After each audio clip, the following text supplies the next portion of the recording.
সাবিত্রী কিন্তু শেষ ভরসা, কিন্তু সাবিত্রীর কোনো ট্রেস পাওয়া যাচ্ছে না। দীর্ঘ ৮ বছর, তবে লক্ষ্য স্থির।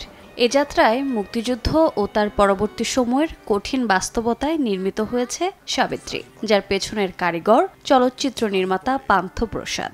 আপনি যাই বলেন, নোবডি কেয়ার ফর বীরাঙ্গনা। বাবা আমাকে আর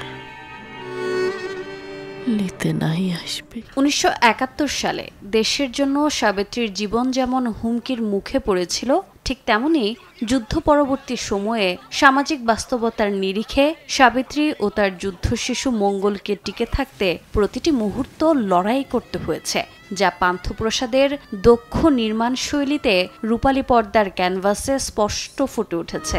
আমার ভেতরে যে আগুন ফুটছে সেটা কেউই নাই দেখেছে,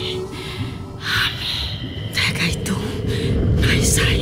দেশের সবচেয়ে মর্যাদাপূর্ণ চলচ্চিত্র উৎসব হিসেবে স্বীকৃত ঢাকা আন্তর্জাতিক চলচ্চিত্র উৎসবে সেরা চলচ্চিত্রের শিরোপা জিতেছে সাবিত্রী। সরকারি অনুদানে নির্মিত সিনেমাটি এবার প্রদর্শিত হবে সত্যজিৎ ঋত্বিক মৃণাল আন্তর্জাতিক কলকাতা চলচ্চিত্র উৎসবে।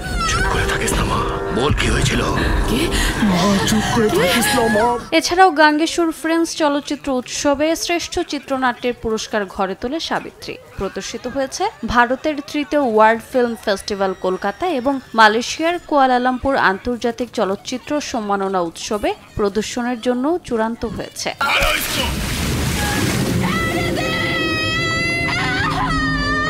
সাবিত্রীর সম্পাদনা, শব্দশৈলী ও রং বিন্যাস করেছেন সুজন মাহমুদ। গুরুত্বপূর্ণ ভূমিকায় অভিনয় করেছেন নার্গিস, অনন্ত হীরা, সৈকত সিদ্দিকী, রোকেয়া প্রাচী, বৈশাখী ঘোষ সহ আরও অনেকে। রোজা চৌধুরী, সময় সংবাদ, ঢাকা।